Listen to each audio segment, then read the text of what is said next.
Le Premier ministre néerlandais sortant, Mark Rutte, a toutes les raisons d'avoir le sourire.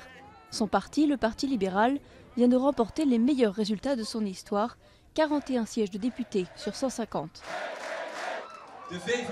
Le VVD n'a jamais été aussi important qu'il l'est ce soir. Selon toute probabilité, les libéraux qui dirigeaient déjà le précédent gouvernement vont donc faire alliance avec l'autre parti pro-européen, les travaillistes, qui ont conquis 39 sièges. C'est donc une victoire incontestable du camp pro-européen, même si pendant la campagne, sous la pression de l'opinion publique, les deux partis ont un peu durci le ton vis-à-vis de Bruxelles et surtout de la Grèce. Nous sommes déterminés et préparés à aider nos collègues du reste de l'Europe à sortir renforcés de cette crise, car nos pensions de retraite et notre épargne en dépendent. Nous sommes une nation commerçante, nous avons des relations commerciales avec ces pays, mais en même temps, les Allemands, les Finlandais et les Hollandais ont toujours été clairs sur le fait que la Grèce doit tenir ses engagements, et si ce n'est pas le cas, nous ne pourrons pas l'aider.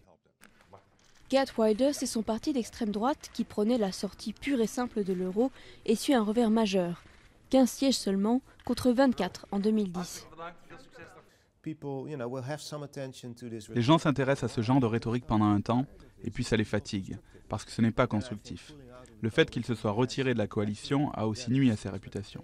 Il y a évidemment toujours un contingent d'électeurs qui vont quand même soutenir ces partis aux extrêmes, mais je pense qu'il est allé trop loin.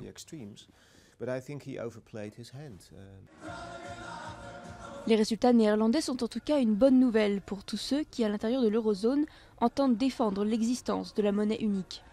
Un coup de pouce qui vient s'ajouter à l'annonce par la Banque centrale européenne d'un programme de rachat d'obligations des pays en difficulté.